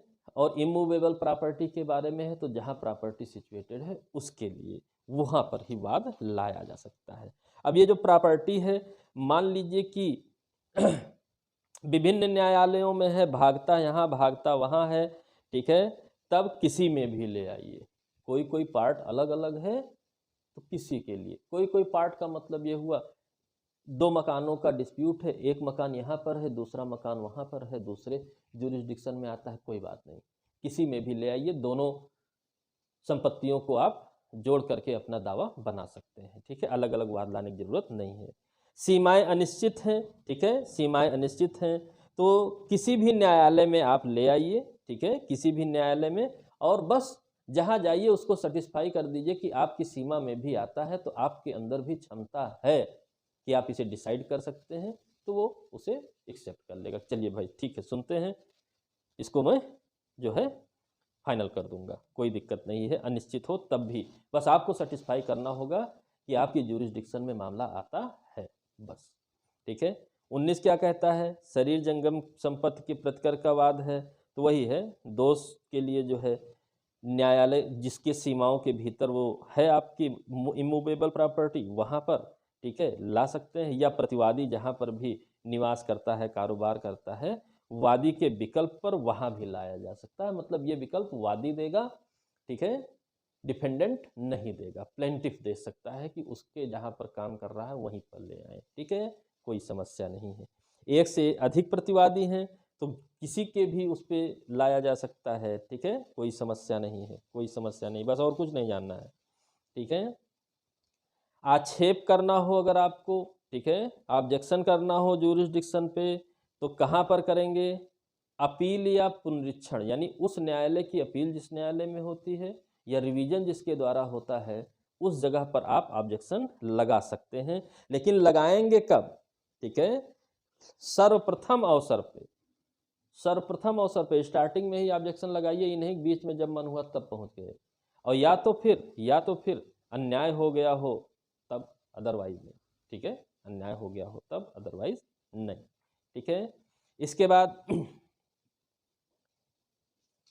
अंतरित करने की शक्ति के बारे में जो 22 में लिखा है, इसमें भी सर्वप्रथम अवसर पे ही आप अंतरण के लिए, ठीक है, कि उन सब मामलों में विवादक स्थिर किए जाते हैं, स्थिरीकरण के समय या उससे पहले आप आवेदन कर सकते हैं, उसके बाद आवेदन, यानी कि यदि जो है फ्रेम कर दिया गया, ठीक है, अगर इशू डिसाइड कर दिए गए तब नहीं, उससे पहले या उस समय आप ऑब्जेक्शन लगा सकते हैं। ठीक है, और कई न्यायालय हैं, कुछ ऑब्जेक्शन लगाना है तो कहाँ लगाएंगे, तो अगर एक ही अपीलीय न्यायालय के अधीन है तो उसी अपीलीय न्यायालय के अधीन, विभिन्न में है तो उस राज्य के हाई कोर्ट में, ठीक है, एक से ज़्यादा हाई कोर्ट हैं तो जहाँ पर पहले जो है न्यायालय लाया गया है सीमा में, ठीक है, उस हाई कोर्ट में आप ले आएंगे। इसके अलावा मतलब कहाँ पर आवेदन करेंगे वो भी रूल आपका लिखा हुआ है। ठीक है, तो अंतरण प्रत्याहरण की साधारण शक्ति दी गई है पक्षकार के आवेदन पर या सूचना पर। ठीक है, स्वप्रेरणा से भी है, उच्च न्यायालय या जिला न्यायालय किसी भी प्रक्रम में ऐसा कुछ कर सकते हैं, इनको स्पेशल शक्ति दी गई है सेक्शन 24 में। ठीक है, ये स्पेशल उनका ऑथराइजेशन है। ठीक है, 25 स्पेशल है, अंतरण की उच्चतम न्यायालय की शक्ति किसी पक्षकार के आवेदन पर और इन सब में जो है। ठीक है, तो इसमें ग्राउंड क्या होगा, फॉर जस्टिस, न्याय प्राप्त करने के लिए, इसके अलावा कोई ग्राउंड नहीं, न्याय प्राप्त करने के लिए सुप्रीम कोर्ट भी ऐसा कर सकता है। ठीक है, वहाँ पर आवेदन दिया जा सकता है। ठीक, अन्य राज्य के किसी उच्च न्यायालय या यहाँ सब, तो हाल फिलहाल में मीडिया के जरिए आप जान ही रहे हैं, बहुत से केस चर्चित रहते हैं। ठीक है, चर्चित रहते हैं। ठीक, और अगर फालतू का आवेदन किए 2000 रुपये जुर्माना लगेगा, प्रतिकर देना पड़ेगा आपको। ठीक है, थोड़ा दबाव बनाया गया है। 26 वादों का संस्थित किया जाना। ठीक है, तो कैसे, वाद पत्र उपस्थित करिए। ठीक, इसमें तथ्य शपथ पत्र द्वारा दिए जाएंगे, जो वाद पत्र हम लाएंगे उसको शपथ पत्र से कहेंगे कि ये बात मेरी सत्यनिष्ठा मेरे ज्ञान में सही है, मैं इसका प्रतिज्ञान करता हूँ, उस शपथ पत्र के साथ वाद पत्र दाखिल किया जाएगा। ठीक है, वाद संस्थित किया जाना 26 मोस्ट इंपॉर्टेंट है। 27 जब वाद संस्थित किए तो पहले भाई प्रतिवादी को बुलाएं, उसको भी सुन लें, तो प्रतिवादियों को समन लिखा हुआ है। ठीक है, जब सम्यक रूप से संस्थित हो जाएगा तो आइए और जवाब दीजिए, रिटर्न स्टेटमेंट दीजिए, इसके लिए प्रतिवादी को समन किया जाएगा।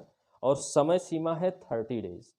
ठीक है, समय सीमा है 30 डेज। ठीक है, कि जब समन निकाला गया, तामील हो गई है, तो तामील से 30 दिन के भीतर, ठीक है, किया जा सकता है। अन्य राज्य में समन कोई मतलब नहीं है, हेडलाइन जान लीजिए। विदेशों को समन 29 से हेडलाइन जान लीजिए, ठीक है। 30 की कोई ज़रूरत नहीं है। 31 साक्षी को समन, हेडलाइन जान लीजिए। 32 व्यतिक्रम के लिए शास्त्र, ठीक है। अगर आप नहीं हाजिर होते हैं, समन का उल्लंघन करते हैं, तब के लिए वारंट, कुर्की, जुर्माना, गारंटी, 4 शब्द याद रखिए। वारंट, कुर्की, जुर्माना, ठीक है, गारंटी। और गारंटी के साथ अगर गारंटी में फेल हो गए तो सिविल कारावास, ठीक है, सिविल कारावास दिया जाएगा, इसके अलावा नहीं, ठीक है। यानी कि व्यतिक्रम, किसका व्यतिक्रम? न्यायालय ने आदेश दिया है, उसका आप जो है कंटेम्प्ट करेंगे तो कुछ ना कुछ तो दंड मिलना चाहिए। गिरफ्तारी वारंट जारी कर दिए, पकड़ लाओ, तो समन से नहीं आ रहा है, ठीक, नहीं आया तब भी तो कुर्की कर लीजिए, विक्रय करा दीजिए, नियम आपको पता है, ठीक है। इसके बाद जब आ गए, जुर्माना लगा दिया, कहा आप गारंटी दीजिए, जुर्माना भी लगा सकते हैं, गारंटी दीजिए, गारंटी नहीं दे रहे हैं मतलब फिर भाग जाओगे, बंद कर दो, सिविल कारावास, ठीक है। 33 यानी कार्यवाहियों के बाद निर्णय डिक्री, सब कुछ हो गया, निर्णय डिक्री, ठीक, सुनवाई हो चुकने के पश्चात, ठीक है, निर्णय के अनुसरण में ही उसी के अकॉर्डिंग डिक्री होगी, ठीक है। 34 में ब्याज में केवल आप जाने दीजिए 6% प्रतिवर्ष से ज़्यादा नहीं होगा। 35 खर्चा, ठीक है, खर्चा बस वैसे ही जाने रहिए। 35 है गलत वाद लाए थे, मिथ्यातंक करने वाला था, तो जो है आपको प्रतिकारात्मक खर्चा देना पड़ेगा, ठीक। 3000 रुपये तक सेकंड क्लाज में लिखा हुआ है, या धन संबंधी अधिकारिता की परिसीमा तक, यानी कि कोई कोर्ट अगर 10,000 रुपये वैल्यू तक का मामला सुन सकता है तो उतने तक दे सकता है, ठीक है, जो भी रकम कम हो, ठीक है, 3000 या कम हो, तो 3000 कम है तो 3000 देगा, ठीक, लेकिन जानना इसी तरीके से है, ठीक है। विलम्ब के लिए खर्चा 35B, ठीक है। 37 डिक्री पारित करने वाले न्यायालय की परिभाषा, तो प्रथम बार का न्यायालय ही डिक्री पारित करता है, पहली डिक्री वही आता है उसमें, ठीक है। तो प्रथम बार का न्यायालय खाली याद रखिए, ठीक है, और कुछ नहीं याद रखना है। कोर्ट ऑफ फर्स्ट इंस्टेंट, यही होता है डिक्री पारित करने वाला न्यायालय, ठीक है। फिर निष्पादन कैसे होगा, एग्जीक्यूशन कैसे होगा? 38 कहता है पारित करने वाले न्यायालय द्वारा या जहां भेजी गई है उसके द्वारा, ठीक। पहला नियम मेन है कि पारित करने वाला न्यायालय जिसने पारित किया है वही उसका निष्पादन करेगा। मान लीजिए कहीं और एग्जीक्यूशन करना है किसी दूसरे के ज्यूरिसडिक्शन में, तो उसको भेजा जाएगा तो वो कराएगा, ठीक है। 39 डिक्री का अंतरण, वही उसी का अगला हिस्सा, डिक्रीदार के आवेदन पर सक्षम अधिकारिता वाले अन्य न्यायालय को निष्पादन के लिए दे देगा, ठीक है। जैसे जिसके विरुद्ध पारित की गई है वो उसके ज्यूरिसडिक्शन में रहता था तो उसी को जो है ट्रांसफ़र कर दिया जाता है, ठीक। इससे ज़्यादा नहीं जानना है, इससे ज़्यादा नहीं जानना है, ठीक है।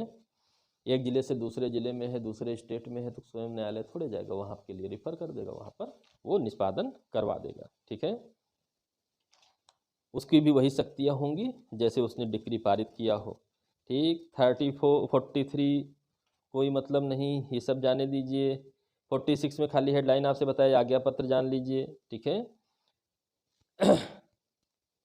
आज्ञा पत्र का मतलब होता है कि जिसने डिक्री पारित किया है न्यायालय ने, अब डिक्रीदार ने आवेदन दिया, ठीक है, कि जो निर्णित ऋणी था जिसके विरुद्ध डिक्री पारित की गई थी उसके विरुद्ध निष्पादन नहीं हो पा रहा है, ठीक है, पैसा वो दे नहीं रहा है, जितने रुपए जुर्माना लगाया गया था, देने को कहा गया था, तो संपत्ति वंपत्ति कुर्क कर ली जाएगी और उसको बेच करके, विक्रय करके उसके कंपनसेशन को चुका दिया जाएगा, ठीक है। वही है आज्ञा पत्र, ठीक, आज्ञा पत्र, ठीक। इसमें आज्ञा पत्र में अगर अटैचमेंट होता है तो 2 मंथ की लिमिट है, 2 मंथ बाद सेल हो जाएगा, ठीक है। इसके बाद है 47 प्रश्न जिसका अवधारण डिक्री का निष्पादन करने वाला न्यायालय करेगा, पक्षकार जो पक्षकार हैं उनके बीच या निष्पादन से संबंधी सेटिस्फाई करने के लिए अगर कोई भी बात अचानक प्रश्न उठता है तो निष्पादन करने वाला न्यायालय ही डिस्प्यूट का निस्तारण कर देगा, ये नहीं कि नया वाद लाया जाए, ठीक है, वही कर देगा, पृथक वाद द्वारा नहीं, वही कर देगा, ठीक। 49 में अंतर्ती है, ठीक है। यहाँ पर बस ये जानिए, इसको निर्णित ऋणी की साम्या कहते हैं, ठीक है, यानी कि जिसके विरुद्ध डिक्री पारित हुई है उसका कोई ऋणी हो, ठीक है, उसका कोई ऋणी हो, निर्णित ऋणी मूल डिक्रीदार के विरुद्ध परिवर्तित करा सकता है, ठीक है, कब? कोई साम्या हो उसके अधीन रहते हुए, उसके अधीन रहते हुए, ठीक है, तो वो पारित करा सकता है। डिक्री का हर अंतर्ती जिसको ट्रांसफ़र कर दी गई है, ठीक है, वो पारित करा सकता है। ठीक, बस सिंपल सी बात है, व्यवहारिक बात है, कोई विशेष मतलब नहीं है। ठीक है, इसको पूछता इस तरीके से है, निर्णित ऋणी की साम्या से संबंधित धारा कौन सी है? 49 है। ठीक, लीगल रिप्रेजेंटेटिव आप जानते ही हैं कि मृत्यु के पश्चात जिस पर भी संपत्ति वेस्ट हो जाएगी उसी को उसका लीगल रिप्रेजेंटेटिव माना जाता है। ठीक है, निष्पादन करने वाला न्यायालय क्या क्या करवा सकता है? सीधा जानिए। आदेश द्वारा क्या? परिधान डिलीवरी, कुर्की विक्रय, ठीक है, गिरफ्तार भी करवा सकता है, कारागार में निरुद्ध भी कर सकता है यदि वो कुछ ऐसा फॉल्ट करता है। ठीक है, रिसीवर की नियुक्ति कर सकता है, अंतोष की आवश्यकता है तो उसे। ठीक, लेकिन ये सब जो है यदि कारागार वारागार भेजना है तो हेतुक पूछेगा, उस कारण देने को कहेगा, कारण आप बता दीजिए क्यों ना भेजा जाए, तो आप नहीं बता पाएंगे तो आपको भेज दिया जाएगा। ठीक है, इसके बाद 54 में एक शब्द लिख लीजिए कि कहीं किसी संपत्ति का विभाजन है और उसके लिए राजस्व अगर है, यानी कि उसका राजस्व जमा होता है, रेवेन्यू जमा होती है, तो कलेक्टर, ठीक है, कलेक्टर उसके द्वारा उसके अनुसरण में किया जाएगा। ठीक है, बस इतनी बात। संपदा का विभाजन यानी कि कभी कभी प्रॉपर्टी का जो है पार्टीशन की बात आती है, तो पार्टीशन के समय उस जिस प्रॉपर्टी के पार्टीशन की बात है, पता चला कि वो रेवेन्यू से रिलेटेड है, उसके लिए रेवेन्यू जमा की जाती है सरकार को, तो रेवेन्यू के मामले में आप जानते हैं कलेक्टर सबसे बड़ा अधिकारी जिले का होता है, तो उसी के माध्यम से, ठीक है, उसी के माध्यम से, ठीक है, इसका विभाजन वगैरह कराया जाएगा। ठीक, ताकि रेवेन्यू वाला भी डिस्प्यूट, नया डिस्प्यूट ना बनने पाए कि फिर मुकदमेबाजी हो। ठीक, 55 सिंपल है, सिंपल है। ठीक, गिरफ्तारी और निरुद्ध किया जाना, अरेस्ट एंड डिटेंशन। अगर डिक्री के निष्पादन में किसी भी समय किसी भी दिन गिरफ्तार कर सकते हैं, अगर आप गड़बड़ कर रहे हैं तो कुछ भी हो सकता है। सिविल कारागार होगा, सादा कारागार होगा, यह याद रखे रहिएगा। ठीक है, यह याद रखे रहिएगा कि डिक्री के निष्पादन में भी किसी भी समय किसी भी दिन गिरफ्तारी कराई जा सकती है। ठीक, इसके बाद अगर धन की बात है, धन की बात है तो जैसे ही, ठीक है, मान लीजिए 100 रुपये की बात है, नहीं दे रहा था, गिरफ्तार करा लिए, सिविल कारागार दे दिया गया, जैसे ही पैसा दे देगा तुरंत छोड़ दिया जाएगा। मान लीजिए 30 दिन का कारावास दिया गया था, 10 ही दिन में पैसा दे दिया तो 10 ही दिन में उसको तुरंत फिर छोड़ दिया जाएगा, क्योंकि दबाव बनाना था, दबाव बनाना था। ठीक है, दिवालिया घोषित हो गया तो तुरंत उन्मोचित कर दिया जाएगा कि जाइए, उन्मोचित किया जाता है, फिर से सक्षम हो जाएंगे, देना ही पड़ेगा। ठीक है, स्त्रियों की गिरफ्तारी नहीं होगी डिक्री के, धन के डिक्री के निष्पादन में। 56 में ये बात लिखा है, ठीक है, कि गिरफ्तारी और कारागार में नहीं भेजा जाएगा, स्त्रियों को नहीं भेजा जाएगा। ठीक है, 57 हेडलाइन। 58 जो है छोड़ा जाना। ठीक है, 5000 की डिक्री के लिए 3 माह तक हो सकता है, 2000 की डिक्री के लिए 2000 से 5000 के लिए 6 माह 6 सप्ताह तक की अवधि का जो है कारागार हो सकता है। ठीक है, और 2000 रुपये से कम है तब फिर जो है उसको अरेस्ट एंड डिटेन नहीं किया जाएगा। ये 3 बातें लिखी हैं, उसके लिए धारा बहुत लंबी चौड़ी है, कोई ऐसी आवश्यकता नहीं है। ठीक है, बीमार उमार हो गए, बहुत लोग बीमार हो जाते हैं तो 59 में छोड़ दिया जाएगा कि छोड़ दीजिए, जब ठीक ठाक होंगे तब देखा जाएगा, ठीक ठाक होंगे पुनः गिरफ्तार कर लिया जाएगा। बीमार हैं तब तक जाइए, इलाज करवाइए। ठीक है, 50 इसके लास्ट में लिखा हुआ है तो बीमार के लिए जाने रहिए। ठीक, 60 में क्या कुर्क और विक्रय किया जा सकता है, ये इंपॉर्टेंट है आपका। ठीक है, माल धन, बैंक नोट, चेक, विनिमय पत्र, हुंडी, वचन पत्र, सरकारी प्रतिभूत, गृह, भूमि, ठीक है, बंद पत्र, अन्य प्रतिभूतियां, ऋण, निगम अंश, जंगम संपत्ति, स्थावर संपत्ति, ठीक है, जो भी उसके नाम से है, ठीक है, उसकी ओर से धारित है, उसको जो है क्या किया जा सकता है, कुर्क और विक्रय किया जा सकता है। ठीक, लेकिन कुछ चीज़ें नहीं हैं। क्या नहीं है? पत्नी और बच्चों को बचा दिया गया, उनका वस्त्र, बर्तन, चारपाई, बिछौना, निजी आभूषण, ठीक है, तो जैसे मंगलसूत्र वगैरह, ये नहीं हटाया जा सकता है, इसको कुर्क विक्रय नहीं किया जा सकता है। शिल्पी के औजार, खेती के उपकरण, इसको कुर्क विक्रय नहीं किया जा सकता, यानी कि सीधी सी बात है, तो उसी से वो काम करके कमाता था, उसको भी कर लेंगे तो फिर वो क्या करेगा। ठीक, और कोई कृषक या श्रमिक के घरेलू नौकर के अधिभोग में है गृह का कोई हिस्सा, तो वो नहीं कुर्क किया जाएगा। ठीक। लेखा बहियाँ, अब बही खाता लेकर क्या करेंगे, उसको भी कुर्क नहीं किया जाएगा। ठीक है। इसके बाद खाली अधिकार किसी का है, वो भी नहीं कुर्क होगा। वेतन वेतन की बात है, व्यक्तिगत सेवा करने का अधिकार है, वो भी नहीं होगा।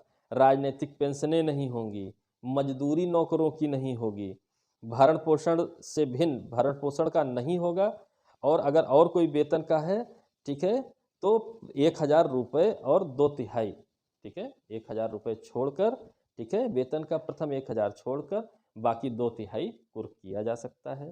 ठीक है, ये सब चीज़ें। और भरण पोषण की डिक्री के निष्पादन में 1/3 वेतन तक हो सकता है। ठीक है, निष्पादन में कुर्क नहीं किया जाएगा, उससे ज़्यादा हो सकता है। तो बहुत सीधी सी बात है, सीधे सीधे प्रश्न आते हैं।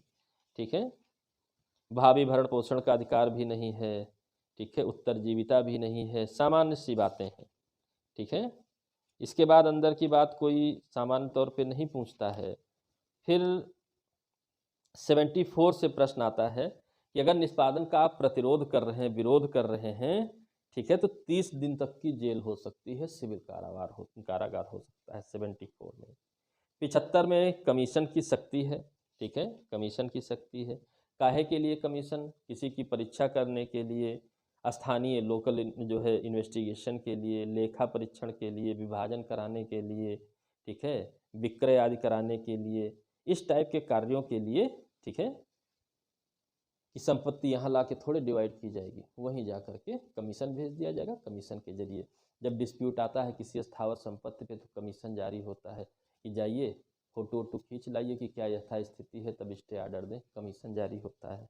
ठीक है, और 77 में अनुरोध पत्र है, लेटर ऑफ रिक्वेस्ट है, यानी कि अगर बाहर है, भारत के बाहर है, तब के लिए है। ठीक है, सरकार द्वारा उसके विरुद्ध सीधे सीधे जानते हैं। 80 में सूचना में, ठीक है, कोई भी सरकार या लोक अधिकारी के विरुद्ध आपको लिखित सूचना देगी नहीं होगी अगर वाद दायर करना है। ठीक है, लिखित सूचना देनी होगी, कम से कम 2 माह पश्चात ही आप वाद दायर कर पाएंगे, अन्यथा नहीं दायर कर पाएंगे।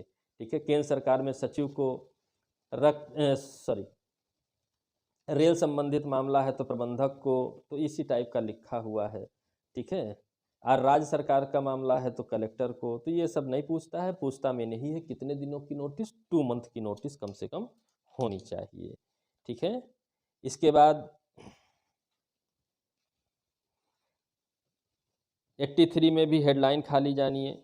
ठीक है, बस ये जानिए कि जब तक केंद्र सरकार से अनुज्ञा नहीं लेंगे, विदेशी लोग यहाँ वाद नहीं ला पाएंगे, और बिना केंद्र सरकार की सहमति के 86 में विदेशियों के विरुद्ध भी वाद नहीं लाया जा सकता है। ठीक, 88 स्पेशल है। ठीक है, 88 स्पेशल है, इंटर प्लीडर सूट। ठीक है, तो सिंपली समझ लीजिए, बेयर एक्ट आपके पास ही है। सिंपली ये है कि ए ने बी से कर्जा लिया है। ठीक, ए अब बी को कर्जा वापस करने जाता है, तो पता चला कि बी की मृत्यु हो चुकी है, सी और डी उसके पुत्र हैं।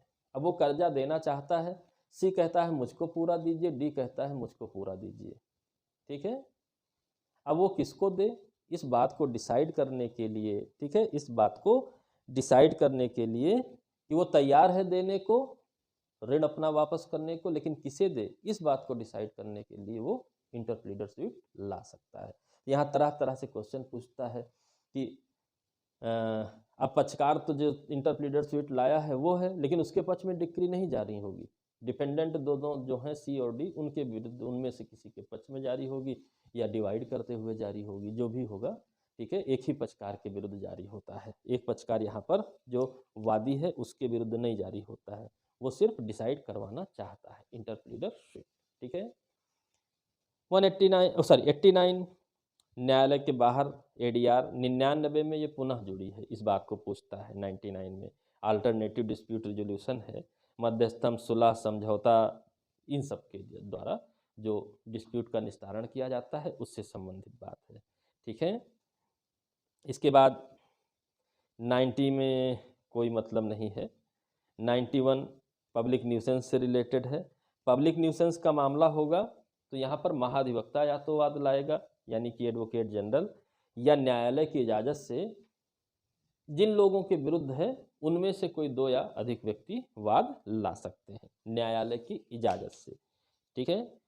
और पब्लिक चैरिटीज़ से रिलेटेड मामला है तो यहाँ पर भी या तो महाधिवक्ता लाएगा या न्यायालय की इजाज़त से जिसने जो उस ट्रस्ट में जो है हित रखता हो, इंटरेस्ट रखता हो, उनमें से कोई ला सकता है, दो या अधिक व्यक्ति, ठीक है, दो या अधिक व्यक्ति, ठीक। 94 में अनुपूरक कार्यवाही में जैसे है कि न्याय का उद्देश्य विफल न होने पाए उसके लिए प्रतिवादी को गिरफ्तार किया जा सकता है, वारंट निकाला जा सकता है, गारंटी मांगी जा सकती है, सिविल कारागार भेजा जा सकता है, ठीक है, कुर्की की जा सकती है संपत्ति का, अस्थायी आदेश, रिसीवर, अंतर्वर्ती आदेश, ये सब जारी किए जा सकते हैं जो है इन द इंटरेस्ट ऑफ जो है लॉ, ये जो है कि ताकि अन्याय ना होने पाए उसे रोकने के लिए एक स्पेशल अथॉरिटी दी गई है 94 में कोर्ट्स को, ठीक है, बहुत यूज करती है कोर्ट, ठीक है। 95 हेडलाइन खाली पढ़ लीजिएगा, कोई मतलब नहीं है।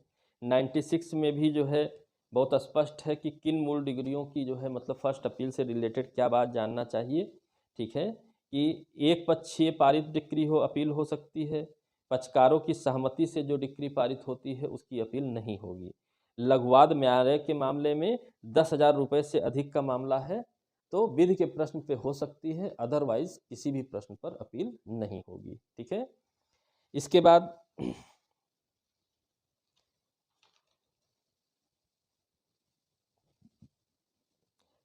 99 में ज़्यादा बातें नहीं, एक बात आप जान लीजिए, ठीक है, कोई गलती त्रुटि होगी कुसंयोजन असंयोजन के कारण तो निर्णय को खारिज नहीं किया जाएगा, बल्कि आवश्यक पक्षकार के संयोजन असंयोजन को यानी कि ज़रूरत है तो जोड़ा जा सकता है अपील में और उसके लिए नया विचारण नहीं, अपील में ही उसको निस्तारित कर दिया जाएगा। ये नहीं कि अपील में जो है उसको ही खारिज करके नया विचारण कहा जाए, नहीं, अपील में ही सारी निस्तारण हो जाएंगे, ठीक है। द्वितीय अपील 100 में सीधी सी बात हाई कोर्ट में होगा, ठीक है, हाई कोर्ट में होगा।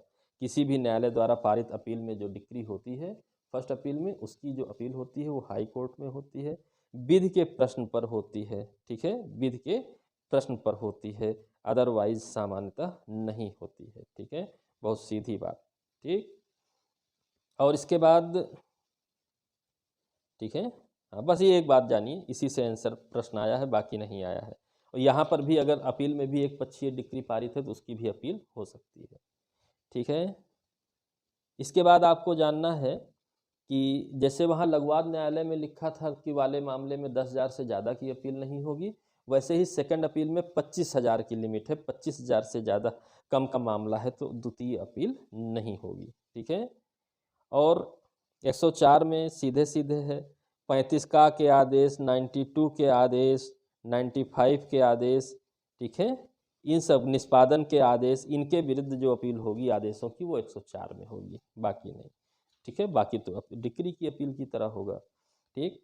107 में इंपॉर्टेंट बात है, यहाँ से प्रश्न आएगा ही आएगा, क्या पावर्स होंगी अपीलेट कोर्ट की, मामले का अंतिम रूप से अवधारण, ठीक है, फाइनली डिस्प्यूट को जो है समाप्त कर दें, मामले का प्रतिप्रेषण मतलब वापस भेज दें कि इन वाद बिंदुओं पर भी विचार करके आप सुनवाई करिए, ठीक है, नए विवादक विरचित कर सकते हैं, ठीक है, अतिरिक्त साक्ष्य ले सकते हैं, सभी शक्तियाँ उसके पास होंगी, ठीक है, यानी कि खुद की सुनवाई की सभी शक्तियाँ होंगी और साथ ही साथ वापस भेजने की भी होगी यदि वाद बिंदुओं का निर्धारण सही तरीके से नहीं हुआ है तो, ठीक है, तो कि नए वाद बिंदु बना करके प्रथम बार का न्यायालय ही उसकी पुनः सुनवाई करे, ठीक है, ऐसा वापस रिमांड किया जा सकता है, ठीक है।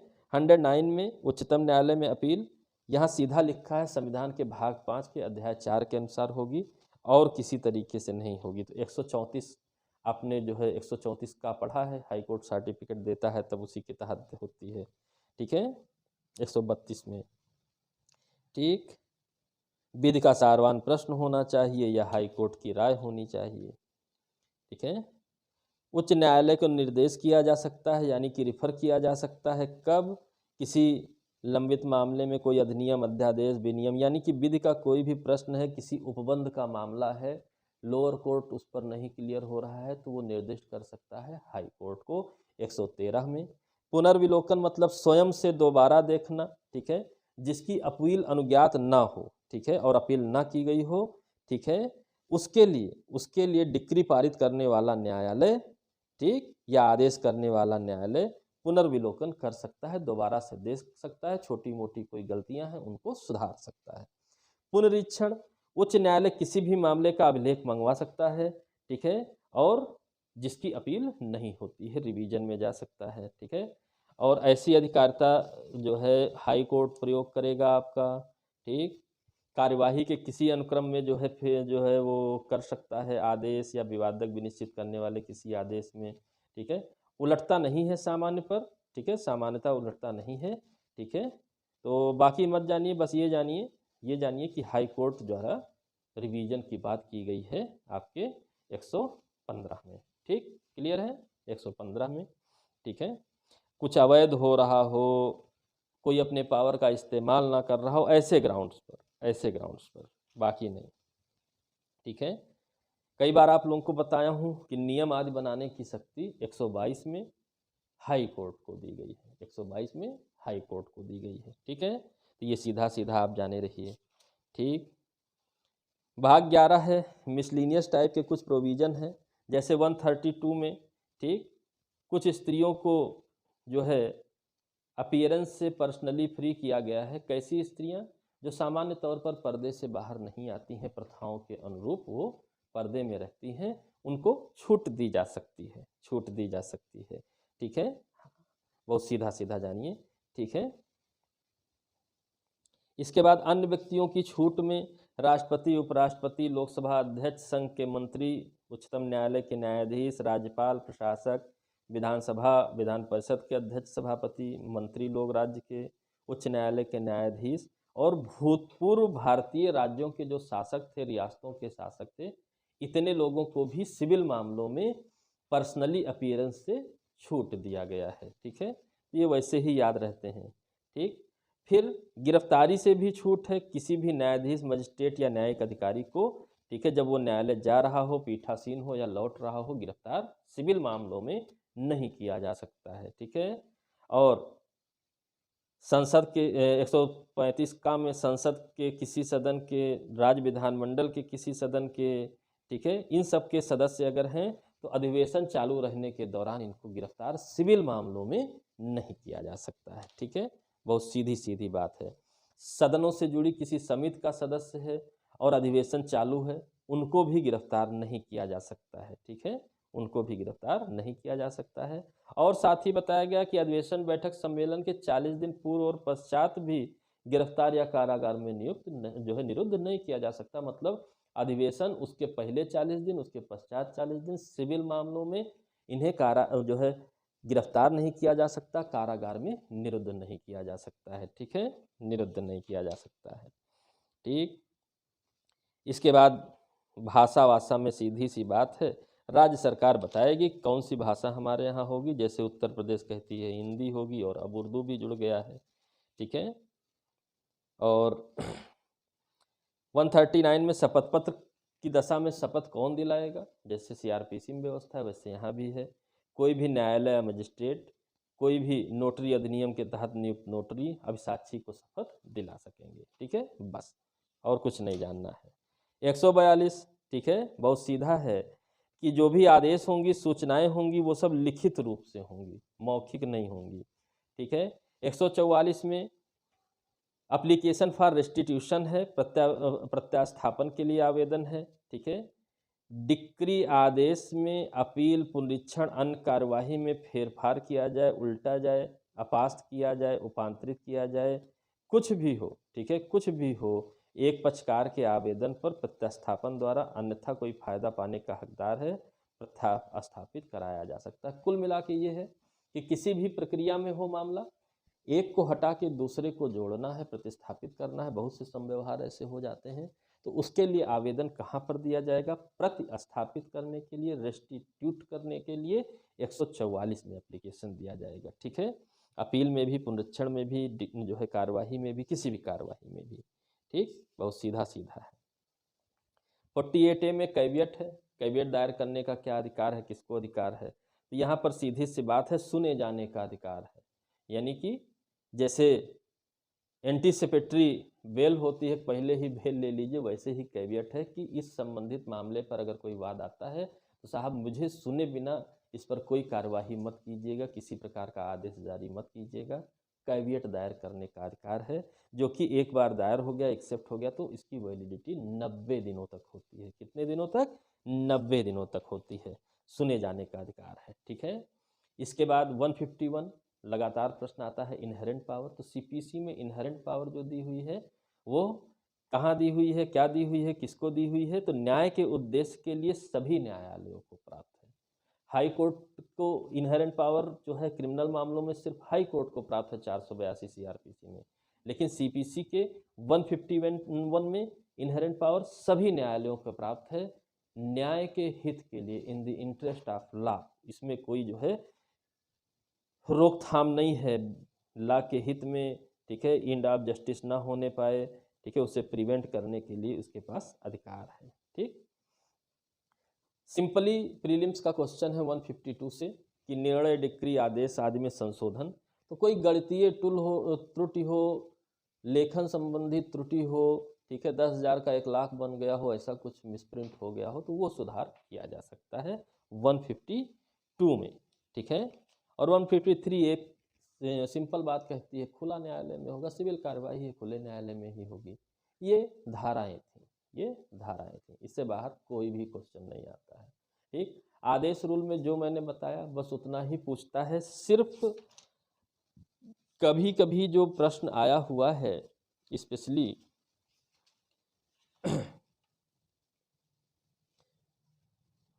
जैसे ऑर्डर 5 रूल 1 में है कि समन 30 दिन की लिमिट, पहले भी पढ़ लिए हैं। ठीक है। जो पहले पढ़े हैं, जो डिफाइन किया गया है सेक्शंस में, वही प्रोसीजर में ऑर्डर रूल्स में फॉलो किया जाता है। ठीक है, वही फॉलो किया जाता है। ठीक है। 9A में दस्ती समन लिख सकते हैं, यानी वादी समन की तामील कर रहा है, दस्ती समन भी कहा जा सकता है। ठीक है। और 15 में बस एक बात याद रखिए कि कुटुंब के किसी भी सदस्य, स्त्री पुरुष सभी को जो वयस्क हो उसको समन की तामील की जा सकती है, सेवक को छोड़कर। ये एक आध दो एक्स्ट्रा बातें हैं, बाकी कुछ एक्स्ट्रा नहीं है। आर्डर रूल तो सिंपल, हेडलाइंस भी अगर आपके तैयार हैं तो सब कुछ लगभग मेंटेन रहेगा। ठीक है, सारी चीज़ें मेंटेन रहेंगी, तो उसमें ज़्यादा समस्या नहीं है। ठीक है।